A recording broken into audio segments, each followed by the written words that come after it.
Your car doesn't have an immune system. If you do something your car doesn't like, your car's just going to say, guess what? I didn't like that. I'm done. Right.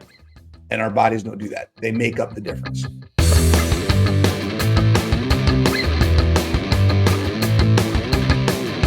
Howdy, everybody, and welcome to episode 207 of the SuperSetYourLife.com podcast, your weekly workout motivation to fuel your life inside and beyond the gym. It is that time of year where we need to pay extra attention to our immune health. So for today, we are joined by our good friend, Coach Bronson. Bronson Dant is the author of the Ultimate Ketogenic Fitness Book that I am totally holding in my hands right now. It is called The Complete Guide to Optimizing Keto for a Better Quality of Life. The book is an excellent read cover to cover and has become a staple reference for myself to use, especially on topics like metabolism, getting started with keto, setting goals, and a whole lot more. Truly a life-changing read that we definitely recommend to our athletes and our listeners. In 2018, if you're unfamiliar with Coach Bronson's story, he discovered that the secret to, in 2018, Coach Bronson discovered the secret to extreme optimization of his metabolic health and performance. Since then, he has designated specific methods to use nutrition and fitness to improve the lives of hundreds of people worldwide radically. With over 10 years of experience, he offers a coaching program, one-on-one consultations, and regularly runs a very successful 10-week health and fitness challenge for women over 40. James 2:14 teaches, "What good is it, my brothers, if someone says that he has faith but does not have works?" Perhaps the most impactful takeaway from Bronson's book is what I hear him preach on frequently on his YouTube channel as well, and that is that motivation comes from getting to work, not just from conjuring it all up in your head. So when you start making positive changes, not just sitting on the couch and thinking about being positive, but actually getting to work and doing something. So when you start making healthy changes, the motivation begins to build, and along with that comes some positive momentum. Coach Bronson, welcome to the SuperSetYourLife.com podcast. Hey, thanks a lot, man. Take a breath. That was a lot. Hey, man, it's quite the bio. I had to get it all in there. Yeah. Can you hear me okay? Everything good? I had to move my mic. I can hear you just great. Awesome. Fantastic. Yeah. Thanks for having me on, man. This is the second time we've been on together. Yep. Looking forward to just doing this whenever you feel like chatting, man. I like it. Absolutely, man. What have you been doing lately? What's been going on in your world? Oh my gosh, what's not going on?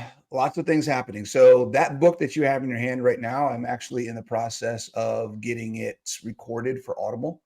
So hopefully in the next month or so, I'll be able to announce that there's an Audible version of the book. I have another book that is in content review right now. I have a handful of people that are reading it and giving me feedback. So then I can start writing some more and fixing things and changing things. And you got to go through several rounds of this process when you have a book, right?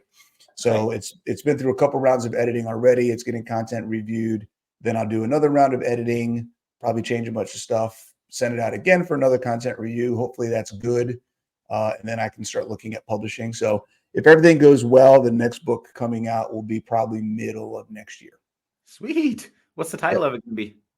I'm not sure exactly the title, but the idea is taking things up to the next level. So it's principles over protocols, which may end up being the name of the book. I don't know. That's kind of what I'm leaning towards right now. But the idea that we get stuck in the name of things, or we get stuck in I'm keto, I'm carnivore, I'm high fat, I'm high protein, I do PSMF, I do we get stuck in all these things that had names. We put boxes around them when really the aspects of all of those things that make a change in your body are the same. It doesn't matter. Right. Keto didn't heal you. Carnivore didn't heal you. Cutting out the crap is what fixed a lot of the issues. Exercise in general, moving your body. If you were sitting on the couch, it doesn't matter if you went to CrossFit, if you went to bodybuilding, if you went to bar class, if you went to, Orange Theory, you did something different. And the principles of what happened to your body are based on what you did differently, not what you did. Yeah. Right. And that's where a lot of people get stuck. So helping people understand what the principles are, how to listen to all the information and look at all the millions of things that people can do out there and the choices you can make and figure out what your context is, and then make the choices that fit your specific situation. That's the core of that book. Wow. I love it. Yeah. When I finished, after the first chapter or two on this one, I was just like, this book is clearly written by a coach. And I mean that as well. I mean that as a compliment. Yeah. It's easy to read. I mean, it's something that I can actually read and something that I can actually do something with. Yeah. Most of the books on my shelf, it's like I can't just read it like it's pleasure reading, man. Like I can't just read it cover to cover. Your book, Yeah. like I was able, it doesn't overcomplicate anything. It breaks it down in really simple science, and I just it changed my life, man. It really did.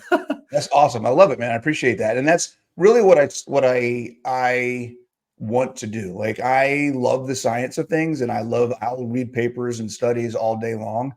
But that doesn't help most people because most people aren't like that. Most Yeah, people need to understand, and I attribute this to my career from being in IT, I was an engineer forever, but moving from engineering into other aspects of trying to work with people and help people understand how to use the technology.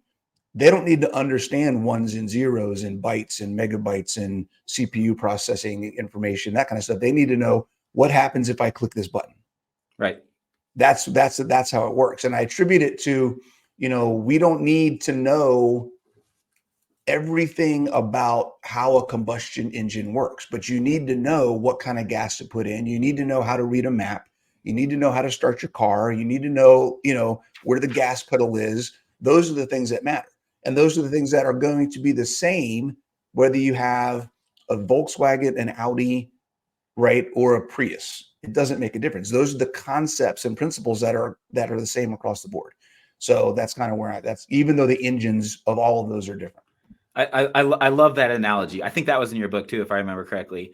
Does it surprise you how many people will drive a car, okay, and know exactly what fuel goes into their car, but yet somebody will eat something that has a nutrition label on it and not even read the ingredients that are on it, and if they do read it, probably don't even know what half of them are, and yet they would never even consider not looking at what type of gas they're putting into their car. I think people should treat their body as well as Yeah, they do their absolutely. vehicles. Sure. Sure.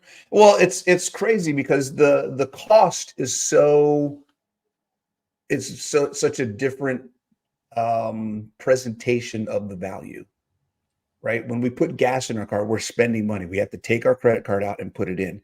We don't think about how much we're spending on our healthcare, or not even when we talk about a dollar value, it's the quality of our life. We're not even thinking about the cost of what we're eating and how it's impacting our ability to move around our house or take part in activities with our friends or do things with our kids or just our mental health. How are we depressed all the time? Are we motivated or lethargic? Do we feel like doing anything? Like there's so many other things that have to do with the cost of what we're doing and the impact. If I put the wrong fuel in my car's not going to work and not going to be able to go anywhere. Yep. That is the same thing, but it's just presented in such a different way in the human body because the human body, unlike a car, and this is what we're going to talk about when we talk about immune system, the human body is designed to adapt to those things. So when we're not putting the right thing in, the best thing possible in, our bodies will adapt because our bodies are designed to survive. And that's systems. Your car doesn't have an immune system. If you do something your car doesn't like, your car is just going to say, guess what? I didn't like that. I'm done. Right. And our bodies don't do that. They make up the difference. Right. Yep. Great. Can we dive into page 55 with number 1 of Sure. five ways to boost your immune system? Great. Yeah. Well, let's talk about the big picture first. Yeah. Before we get into the specific things, because really everything boils down to a concept that I want everybody to understand when we talk about immune system, and it alludes to what I was just talking about. Our bodies are great at survival, at adapting, at doing whatever it takes to make sure that you can take another breath today. That's what our bodies are designed to do. The immune system is a function of that.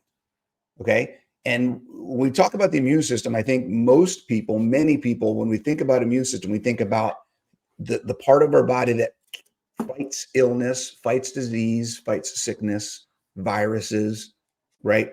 Bacteria, things like that. The part of our body that heals wounds. Okay. So I want you to take that idea The immune system is the part of our body that keeps us healthy when things are trying to hurt us. That's the core idea of the immune system. Now, ask yourself a question. What are the things that can hurt us? Are we talking primarily and only about diseases, bacteria, viruses, right? Injury? What about chemicals? If I get a chemical splash in my eye and I get a chemical burn on my face and my eye, my immune system is going to help heal and prevent and fix that issue, right? Wouldn't it be the same if it was my stomach? Wouldn't it be the same if it was my intestine or my mouth, right? The food that we eat is just as much a contributing factor in how our immune system functions as everything else. Not just from a functioning perspective, but from the level of effort that our body has to maintain to keep us running. Yeah. So if the idea of the immune system is to keep us running, how much are you doing that's keeping your immune system active when it's not needing to be active versus when something actually gets presented into your environment that it now needs to do something, but then guess what? It can't because what's happening? We've overloaded it over here. Right. I'm doing all these things, right? I'm doing all these things and I'm saying, hey, I'm going to eat this. I'm going to do this. I'm going to sit down. I'm not going to go to the gym. All of this different stuff. And then I get sick and I hate to say the Ovid word, but that's exactly what we saw happen a couple of years ago. Yeah. Right. 80%, 70%, I think at the time, just under 70% of Americans are overweight. Right? 40+%, almost 50% are obese. And we're looking at the number one factor of illness, death, and hospitalization in the pandemic was obesity. Because your body is so focused on trying to stay alive that when you introduce another level, it's the straw that broke the camel's back. When you introduce another level of something into your immune system just says, I give up. I can't do it anymore. I wonder if why immunity and why so many of us get sick around the holidays is because we're closer together, because we spend more time together, or whether it's because our quality of food just goes down. nobody's on their diet around. Yeah, I'd love to see November and Christmas, or at least not most people. Yeah, I'd love to see a study of all of that, right? All the different factors, and it probably would take multiple studies over multiple years, multiple people. But I think the stress of the holidays has an impact, right? Just holidays for a lot of people is stressful. The food, definitely, people tend to have much more of a poor diet when it comes to the holidays and their food choices. And then obviously, yeah, you're traveling, you're seeing people you don't normally see, you're having more parties, you're doing more things. So you're just generally exposed to more things that your body has to protect against. So yeah, I think it's all the above. Very much so. So I love number one. It is muscle mass plays a vital role in maintaining your body's ability to heal and repair. Yep. Cool. And there's a lot of things that go into that without trying to get too crazy. The biggest thing for all of these things we're going to talk about, okay, the number one thing that applies to all of the things we'll talk about today, during this video, I'll say, is reduction of inflammation. How does each one of these things we're going to talk about reduce the extra work that your body has to do to keep you alive so that it has the energy and the resources in order for you to fight illness when illness or sickness or disease or viruses or whatever is introduced into your environment. So that's the number one thing. The more muscle you have, the more chance you have of reducing your overall inflammation, of having less injury risk, right? So your body you don't have to worry about breaking something or having an injury that your body then has to repair. And just in general, there's a lot of things in the hormone space that people don't think about when you have more muscle. So the process of building muscle, having more muscle does a lot of different things. There are hormones, there are enzymes, there are things that your muscle produces, like cytokines and myokines. I don't know if you've ever heard of those two things, right? Myokines are those proteins that go into the brain that make you feel good after a workout, right? They actually help reduce depression, things like that. Then there's some cytokines. There's one particularly called interleukin 6, which is IL-6, which plays a role in inflammation and reducing oxidative stress.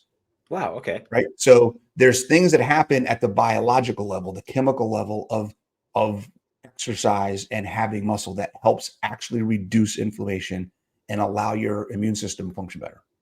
So that's one of the biggest things. The other thing is, and this is something that I didn't learn initially. It took me several years to figure this out. I read it somewhere. And then, of course, had to dig into it and be like, wait, what is this? I never knew this. So the lymphatic system, which is, we talk about, we get sick, our lymph nodes get swollen, all that kind of, that stuff happens. The lymphatic system is basically your body's sewer system. Okay. It's like we have our cardiovascular system, which gets our fuel and energy and blood and all and minerals and multivitamins all to our body. The lymph system is what takes all the byproducts and waste and all that other kind of stuff and does the exact same thing, but it helps flush and clean the body. It helps keep your body antibodies. It does all that stuff. Like it flushes and cleans the system. Unlike the cardiovascular system, which is a closed system with a pump, the heart, the lymphatic system, which is your core system for immune function, is an open system that requires movement to function. Right? So if you are not moving your body, right? And this is something, if you've ever heard of lymphedema, right? That's the dysfunction of the lymph system. That is partially because people who are sitting around all day, their lymph system basically just falls apart and stops working properly. They get pooling of fluids in their legs. They get, all sorts of things start happening because their lymphatic system is no longer functioning the way it needs to function because they're not moving their body enough. So exercise, the process of building muscle, this is another reason why I call it just muscle, getting more lean muscle, because the process of building muscle in and of itself is going to improve your immune function because it's going to activate and stimulate your lymphatic system. That makes a lot of sense. Okay. And then we already started touching on inflammation a little bit. Yeah. That basically just segues right into there then. Well, it does segue right into there. And there's inflammation. We could just do this whole thing just talk about inflammation because all of these things kind of go to that. But inflammation is number one thing for people to remember and realize that inflammation is not a bad thing. Okay. Inflammation is part of the immune process. So that's a big thing that for the longest time, until I became a health coach and started, really digging into this, looking into it, I never really thought of it this way. But if we have a fire, we need firemen to put the fire out. And that is the role that inflammation plays in the immune system. Okay. If you look up the immune system, what are the parts of the immune system? Inflammation, the inflammatory response is part of your immune response. It needs to be there because that's how we heal. That's the trigger to our body that, hey, something needs to get fixed. That's a great analogy. The problem is when we never turn it off. That's where we get a problem, because what happens with inflammation? Cortisol rises, right? There's some other things that happen that just kind of mess up our hormone balance in general. It's kind of a lead domino. Like from there, like you start getting it's a huge domino. You're too stiff, and then it's a huge domino. All our hormones, man, it's a balance. It's a balancing act between all the different hormones, and you throw one off, and it knocks a whole bunch of dominoes over. For sure. When it comes to inflammation, go back to the fireman analogy. If I have a fire, my firemen come and put it out, and then they go home. That's great. They did their job. It was awesome. If I have a fire and then I start another fire, and then I started another fire, and then I started another fire, and then I have my firemen out all over the place, they never get a chance to rest, what's going to happen? The inflammation response is just going to be all over the place all the time, but it's not going to be working, and the fires are just going to get worse. Those firemen are going to ask for a raise too. Yeah, that is definitely that's definitely going to happen, right? And then we start throwing in other things, and then we start doing things differently. Well, we can't go down this way because this place is always on fire. So let's start taking this other road, right? And then we start getting into dysfunction because the systems that our body wants to use are so inflamed it can't use them anymore. So now people have to start rerouting. Your body has to start rerouting around the city. right? That's what the inflammation, when it's chronic, is deadly. It's not harmful, it's deadly. Yeah. Okay. And we see that when it comes to our nutrition choices, which we'll talk about. We see that when it comes to over exercise.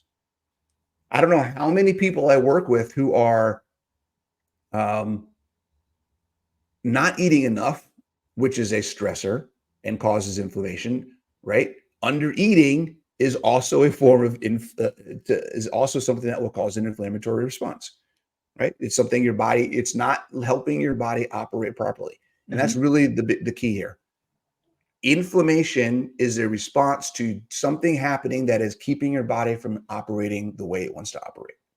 That's basically what that is. So if you're inflamed, it's because something happened that wasn't supposed to happen. Okay. So it's not a bad thing. You need the inflammation, but it's there to fix what happened. Right. Right. Over exercising is another one. I hear people all the time. This is a huge one with my women that are pre, peri, and post menopause, right? We're dealing with the change. We've been told we can't work out because it's stressful. It's going to cause inflammation, and our bodies are going through too many things right now, and it's too much of a stressor for us to exercise. No, that's not how it works. Okay. Exercise in and of itself is a stressor, 100%, absolutely. But if you are not, number one, focused on building muscle in your exercise, and number two, scaling that exercise to your appropriate level, and then recovering and giving your body time to heal and repair, then you have a problem. If you're doing those three things, exercise is absolutely something that you can and should be doing, no matter how old you are, no matter what your gender is, no matter where you are in life. Yeah. Okay. The problem that I see is when I have women who are coming to me in their 40s, 50s, and 60s who are fasting, doing HIIT training and cardio 5 times a week, right? Not doing much weight training at all. And then coming to me saying that they can't sleep, they're having hot flashes, they're tired all the time. It's hard for them to get out of bed in the morning.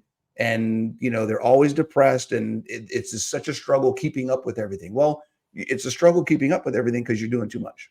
Yeah. Take a break, relax. Yep. It's okay. Right. Yep. Go to the gym 3 days a week, train for 45 minutes, build some muscle, and have a blast. Take some time off, relax. Right. So that's where that happens. We tend to overdo things, and then we're the ones causing the inflammation. We're the ones causing the stress, and then wondering why I'm doing all these things, nothing's happening. And this is where the strength of the ketogenic diet comes in. And this is one of the reasons I put this in here, right? It's the idea of doing things that make it easy for your body to function. When you are fat adapted, when you are keto adapted, when you are operating in a ketogenic state, your mitochondria are the happiest little cellular structures that could ever be. They love burning fat. It's easier for them. They produce more energy, and it doesn't cause nearly as much stress as the processes they have to go through in order to burn glycogen. Mm-hmm. So that's really the simple thing when it comes to mitochondria. The less stress we can cause at the root of all energy production, the less stress we're going to see in a feedback loop from the rest of our body. That's basically what that's all about. So being ketogenic, and we'll dig into this a little bit. I know I talk about this in the book, and I've actually, even since that book, I've tweaked the concept a little bit. So you'll see a new concept of my breakdown of the different levels of being ketogenic in the next book coming out. But there's a process that nobody talks about, and I am shocked that nobody talks about it, because I think, and I might be working on some other stuff in this direction, because I think there needs to be a paper, and I think there needs to be some official scientific stuff.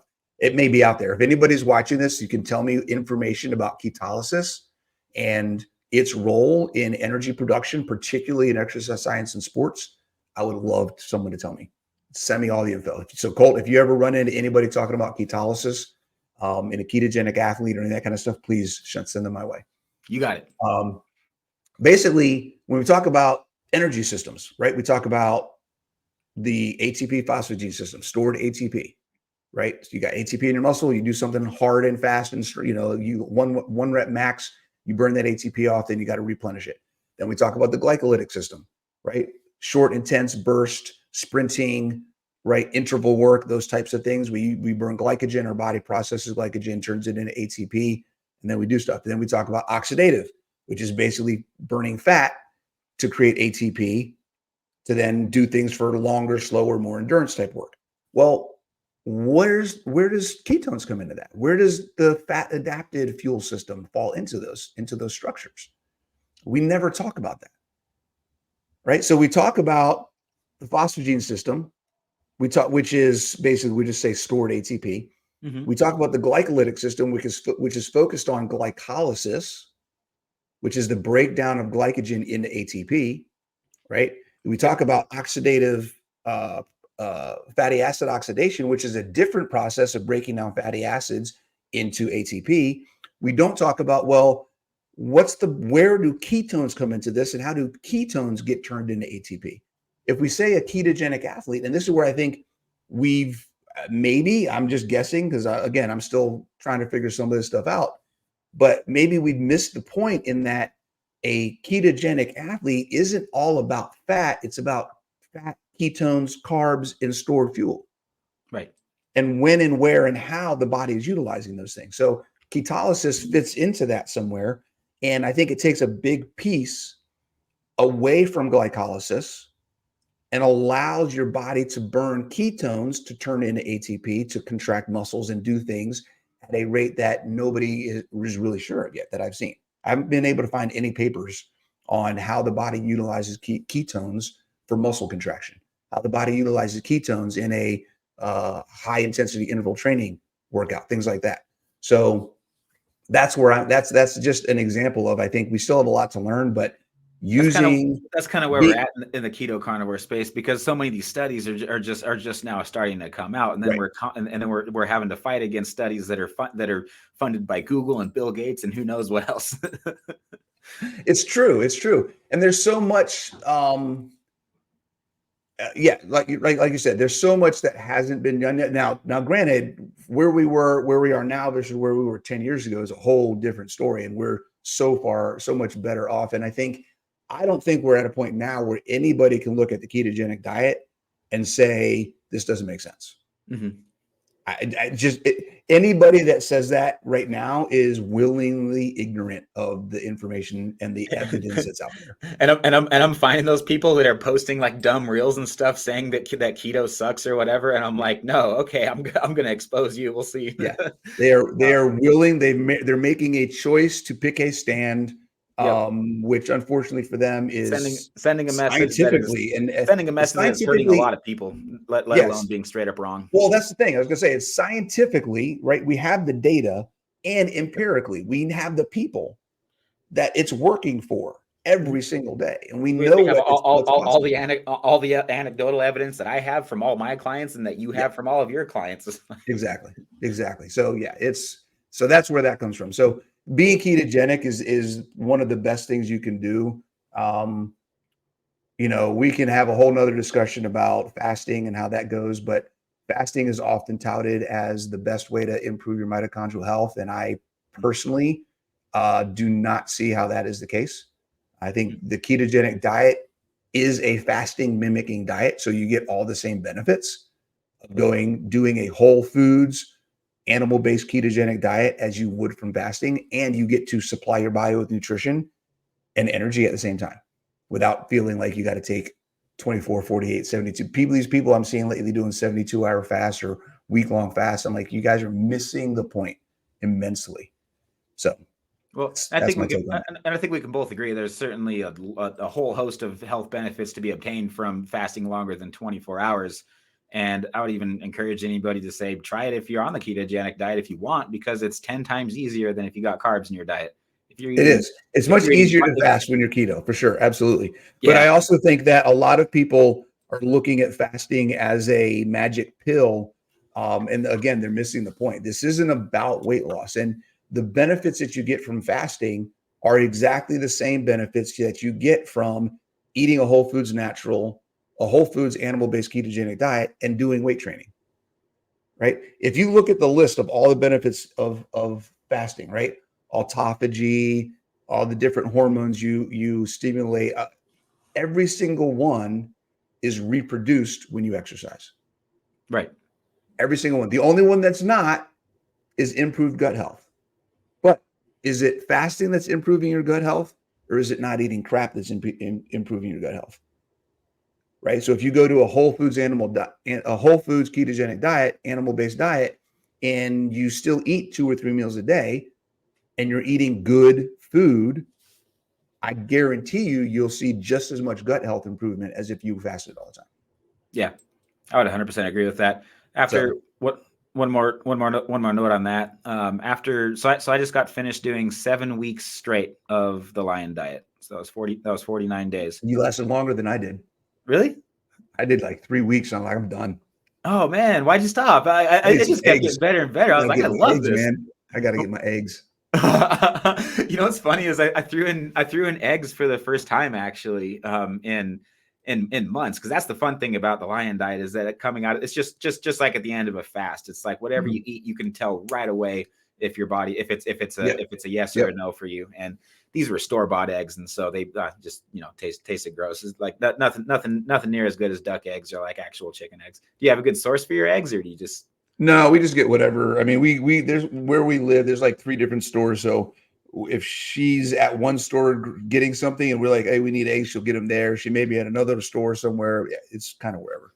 We eat so many eggs. If we were picky about them, we'd be broke. I hear you there.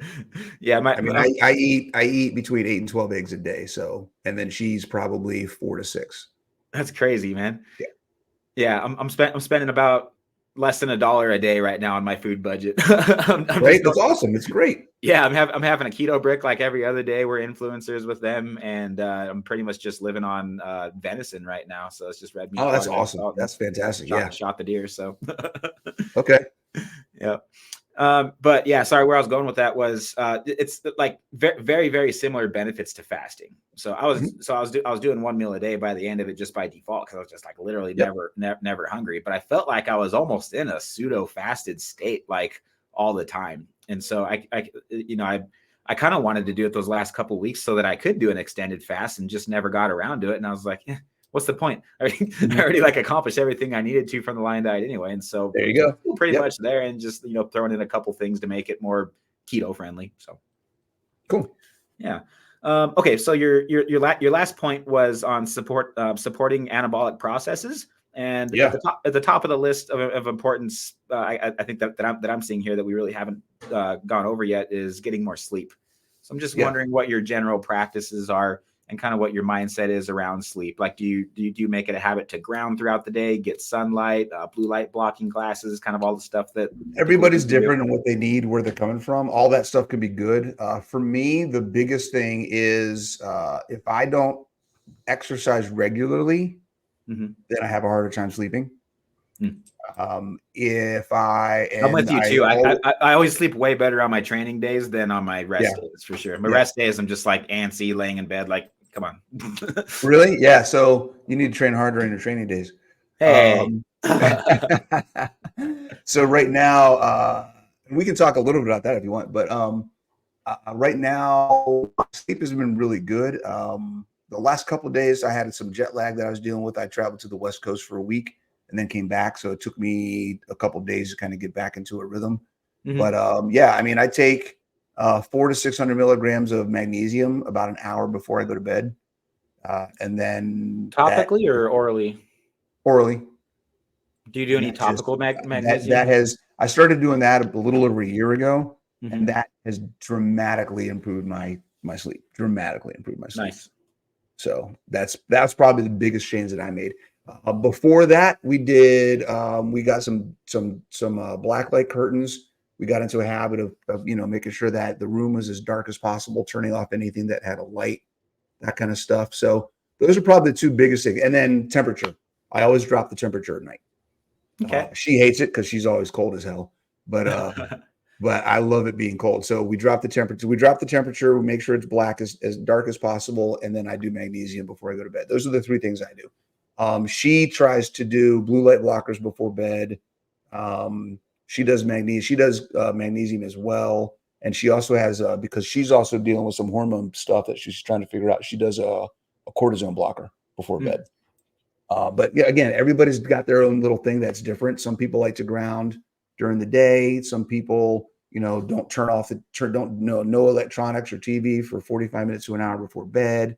All that different stuff. So whatever works for you. I have some clients that have the, sleep masks and put ear things on and listen. Sometimes, I'll do that too. Sometimes I'll put on some beta wave music, right? Mhm. Listen to some music at, in bed, put it on a timer, that kind of thing. So whatever, but it's super important that you get your sleep figured out.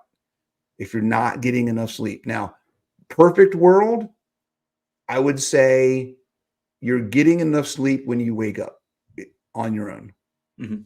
That's how you know you're getting, if you wake up on your own, you got enough sleep, right? Yeah. And I don't mean to wake up to go pee, right? I mean, wake up and, hey, I'm ready to start my day. Um, Unfortunately, most of us don't live in a perfect world. So you want to try and get, I would recommend 7 to 8 hours of sleep at the most. That's what I try to get, or at the least.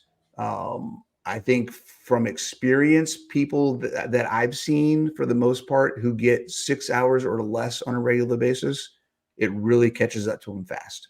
I know Mhm. for me, it catches up to me fast. If I get 6 hours of sleep more than even it's 3 or 4 days in a row, then I'm like the next few days, I'm just a zombie, Mhm. right? So I have to get 7 to 8 hours.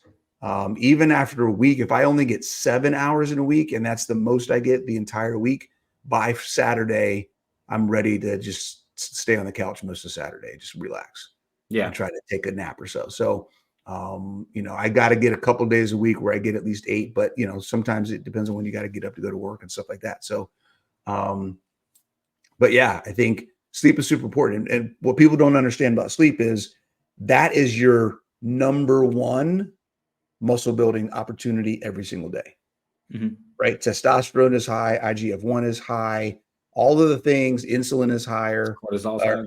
all of the things that are designed for your body to say, it's time to build, are at their maximum when you're sleeping. Mhm. So if you're not getting a good sleep, this is where that Sorry, ties in. when I said cortisol's high, I meant towards the end of your sleep. Towards the end of your sleep. Well, because it starts swapping and getting you ready for the day. Starts to anticipate. Exactly. Yep. Exactly. There's a curve. There's a curve where your insulin comes up, your cortisol goes down, and they kind of crisscross as you're waking up. Yep. But this ties into what I was talking about earlier with a lot of my clients who are under eating, over exercising, over stressing about things, right? Overworking, and then their sleep is crap. And then that on top of all the other stuff, they're in such a poor environment that they've created for themselves, for their bodies to build and heal, even though they've changed their nutrition. All of these other things are just they're fighting against themselves. Yeah. Right. So you can change your nutrition. That's great. You're going to see an improvement. But when you stack all these other things on top of it that you're doing that are completely under your control, right? Because it's your environment, it's your schedule, it's your routine. Those are the things that need to change that had nothing to do with your fitness routine. They have nothing to do with what you're eating. Yeah. These are all just lifestyle, daily decisions and routines and schedules and habits that you've got to look at because they impact all of it. Correct. 100%. How does caffeine affect one's sleep? I have That's everybody's different. I've seen because like most of my clients are like kind of strict carnivore, but I got like 8 or 10 people that are like, coffee is in my diet and it is never coming out of my diet. Yep. Anything else you can change. I'm like, okay. Yep. Yep. So I would say that everybody should try it for 30 to 45 days of cutting it out and just see what happens. Yeah. You might be surprised. I don't know. Coffee is of all of the different things out there, coffee is the one thing that you can find someone to make a case for every good or bad thing about what it does for your body. Yeah, for sure. Right? And everybody's super passionate about it too. It's one of those Yeah. things you don't want to argue with people about. Exactly. Like It's religion like and religion politics. and politics. Don't talk about my coffee. So yeah, I have seen some people who don't seem to have any problem at all. I've seen other people who, if they have coffee after 8 o'clock in the morning, if they wait too late for their coffee, then they're screwed for the rest of the day as far as trying to get to sleep later that night. So some people are good. I usually recommend if you drink coffee, try not to drink anything after 12 o'clock in the afternoon. Give your body several hours before bedtime. But again, you got to play around with it. And that's really the crux of this whole conversation, right? You got to play around and see what's working for you. Yep. If you've knocked everything that you can possibly think of off your list and you're still not seeing what you need to see, and coffee is the last thing on the list, why wouldn't you at least try cutting it out and see what happens? Yeah. Nothing's permanent. Even if you realize, crap, it is coffee that's causing this issue, now you have a choice. If you decide to go back and deal with that issue, and that's something you're just going to be okay with, that's cool. That's on you. That's your life. It's not mine. Have a blast. Yeah. Right. Very, So very good I'd advice. say I would rather cut it out and know if it's affecting me or not than just assume that I'm never taking this out and I'll just do with whatever. And then, but at the same time, struggle with how come nothing's ever working? Like, Yeah. Yeah. May I ask for some of your thoughts on how I can improve my sleep? I'm finding it difficult to ground adequately throughout the day and finding it difficult to get sunlight. You just got to be deliberate about it. Okay. You got to set up time and make it happen. If you really want it to happen, you just got to put it in there and make it happen. Yeah. Okay. That's fair. Yeah. I mean, it's because that's not something, neither of those things are now, from a grounding perspective, you can get a mat, right? You can buy a grounding mat that you can have in your office while you're doing podcasts or working with clients, and you can walk around on that during the day, right? And you can have that inside, so it doesn't have to be an outside thing. So that's one option. You could look at that. Now, I don't know how expensive those are, or what the good ones are. I couldn't recommend one to you.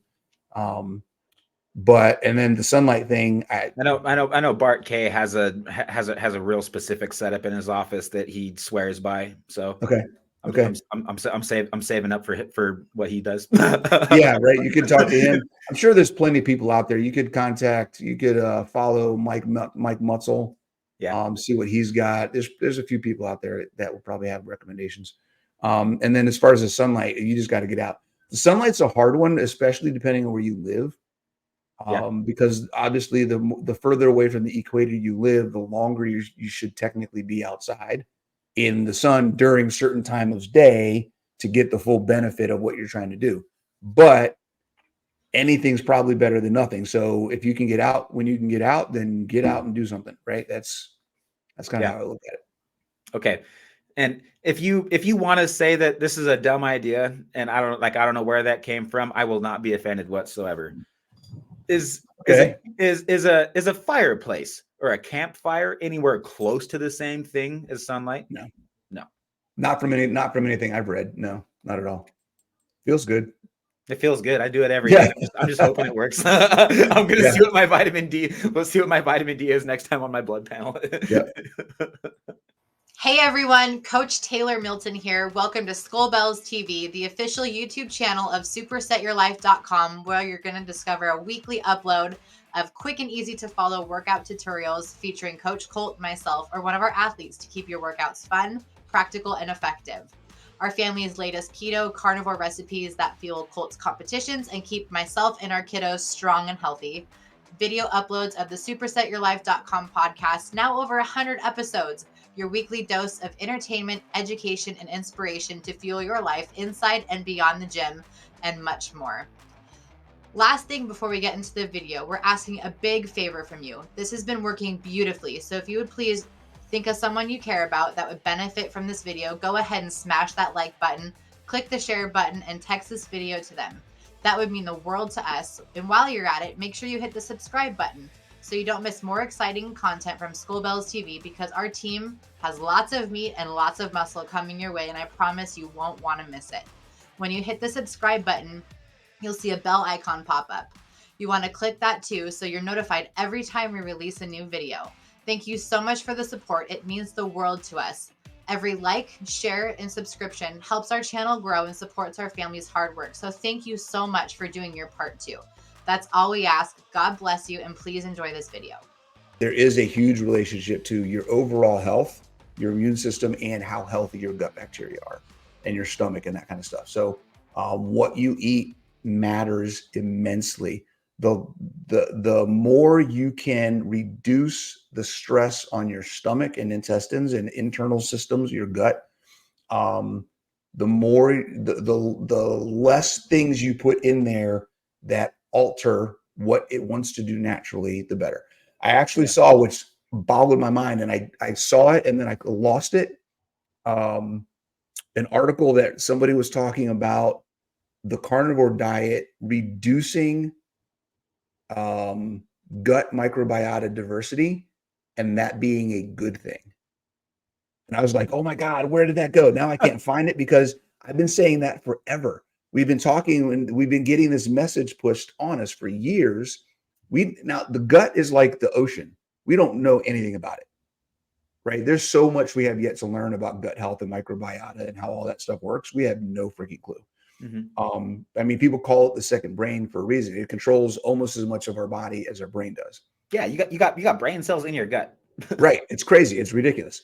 So we have no idea how it actually all works. Yeah. But I have been thinking this in the back of my head for years, hearing all this stuff coming from all the sources that all the other information we've been told for years is that we need, gut biodiversity. We need all these probiotics and prebiotics, and we need all the different billions of strains of gut bacteria.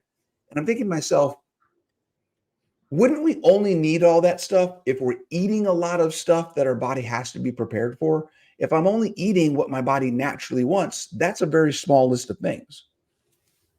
So why would I need this giant diversity in my gut if I'm only need to be prepared and ready to process a certain number of things?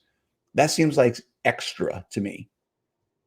That must be why so many people lose not just fat but you just see the scale go down. There's just less bloat after it's everything of eliminating those plants and those bloat, but just lectins that were causing all those issues in the first place. Yeah, overall interference. The whole idea of gut biome diversity to me just sounds like more people, more chefs trying to cook in the kitchen. It just sounds like too much.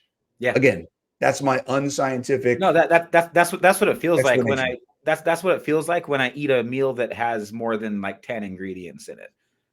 Like usually by the end of the day, I've consumed a grand total of about 3 or 4 ingredients. Yeah. And that's venison, lamb, beef, salt, water, and like maybe some butter or something else, or maybe a keto brick, depending on the day. But like, that's pretty much it. And that's kind of going back to that transformational process about fasting, or about even just going keto or the lion diet or whatever. But you cut out all the other garbage, and it's like the difference between a cloudy day and a clear day. It's huge. It's very, very hard to articulate in the English, but it's almost like you can, especially for someone who doesn't, you can see your body, you just know your body so well, and to explain it to somebody that is eating 5 meals a day and most of them are processed foods, it's like you'll just never have a clue what it's like. And that's the hard part. That's what it's hard to explain when you're talking to people about what your life is like doing this, because they have no concept. Right. They don't even. It's. I got to remember the name of the book. There's a book called. Hold on. I can't even remember the name of the book. It's like something world. That is about. No, there's a book. I'm going to find the name of the book and I'll get it to you. About perspective. It's a short story, and it's basically about it's like a guy who lives in a one-dimensional world. All he knows is in front of him, left, right, around. Like it's all flat. And then he's introduced into somebody who's two-dimensional, who also has up and down. Right. And then I remember hearing about this in psychology class. They're introduced to somebody who's three-dimensional. Well, now we have perspective. Yeah. Right. And the idea of the two-dimensional person trying to explain to the one-dimensional person what his world is like. Yeah. It's so far beyond, like I just can't even. And that's where we are. It's like we're the three-dimensional people, and there's other people out there who are living in a 1 or 2-dimensional world trying to understand what our life is like. Yeah. It's nearly impossible. I'm gonna be teaching a verse by verse exposition of the book of Ezekiel starting in January, and the other leaders that we were talking about this at our last meeting, and they're like, I don't understand the book of Ezekiel. It's a hard book to understand. I'm like, hey, the guy writing it didn't have a clue what he was talking about the entire time. He's seeing something into the spiritual realm and trying to explain it in terms that human beings can understand it. I mean, that's like basically describing an acid trip, you know? Right. Yeah. Cool. That's awesome. Oh, go ahead. Flatland is the name of the book. What was it again? Flatland. Thank you for that. I love how much emphasis you're placing on digestion too. That's been one of our biggest discoveries too over the last year, is just that, especially if somebody's cutting, like in an effort to lose weight. This is mainly our bodybuilders that I'm talking about. We've gotten so much further just focusing on improving digestion, improving sleep, Sure. and focusing on hormones. And I mean, we stopped tracking calories like basically a year ago. Dude, I haven't tracked calories in 5 years. Yeah, exactly. And then even macros too. It's amazing how loose you can be with your macros if you just take your eyes off of how much you're eating and weighing every single crumb. Okay, like there's a time and a place for it. If you're on the hunt for a pro card, I mean, like, yeah, like this is a competitive extreme sport at the end of the day. But how much further we got by focusing on what we're eating and not how much of it, and not weighing every single thing. Because when we had Nate, I think Nate was probably our best testimonial this last year, because he has Crohn's disease, right? So he's like my most strict guy on his diet, because if he's not on his diet, like he'll die, basically. So we just refined it more and more until he was basically strict lion diet before he was stepping on stage, and was never hungry, was the most shredded, most peeled athlete on the stage. And yet he was eating more and didn't do a step of cardio. He didn't do one step of cardio. Exactly. It's crazy, isn't it? I love it. Yeah. It's not possible. It's not possible. Right. Yeah.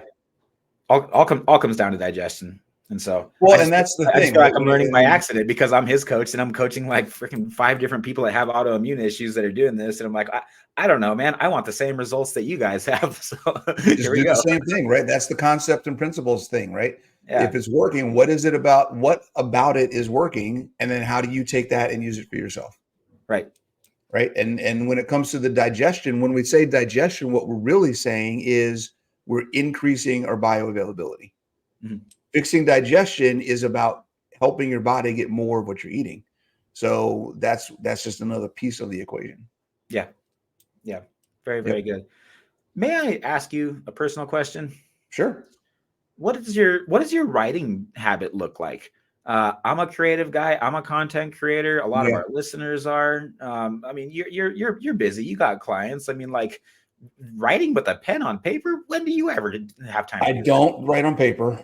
Okay. I do everything electronically. I do everything in Google. I use Google Docs for everything. So do I. My writing habit is, what's the word?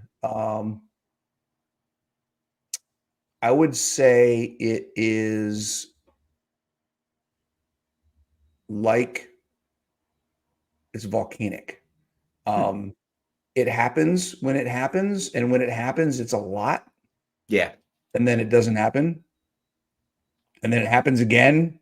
Maybe a geyser, maybe like Old Faithful, right? Like something like that. Like I'll go through a phase where if I get an idea, because there's a lot of when I'm writing is, and I never really, you're making me think about this, so I never really thought about it before. A lot of what I'm writing is ideas that I have about the specifics, the science, or the higher level stuff that I'm learning or reading about, or I have an idea about something. And a lot of my writing is really just taking notes on how I've processed making it simpler to understand. Right. So there's a period where I'll get an idea, and then I have a whiteboard over here. I write some ideas on the whiteboard, and then I let that sit and I look at it every day. And then a few weeks later, it's like my fingers just start doing this thing, and I start writing. And then I start working on outlines, and I start working on brainstorming ideas and what's going to go where and all that kind of stuff. And that will last for a few weeks. Right. And then I'll stop, and I'll just stop for a couple of weeks and just be like, okay, I got that out of my brain. What's the next thing? Where do I need to go with this? And then for a few weeks, I'm thinking about, okay, I got all this stuff down. What am I going to do with it? Yeah. right? Who am I writing this for? Like I had all this great stuff. I got it down, written down. Now, what am I doing? Who is it for? Does it need to be a book? Does it need to just be a post or video? Right. So then I kind of decide where I'm going to go with it. And a lot of times it becomes a couple of posts for my social media. Sometimes it becomes some ideas for some videos that I want to make. But this last one actually started with the idea. I ended up having an opportunity where we hosted a conference last year. And while I was having all this stuff on my mind, some stuff came up in the conference and I was going to speak.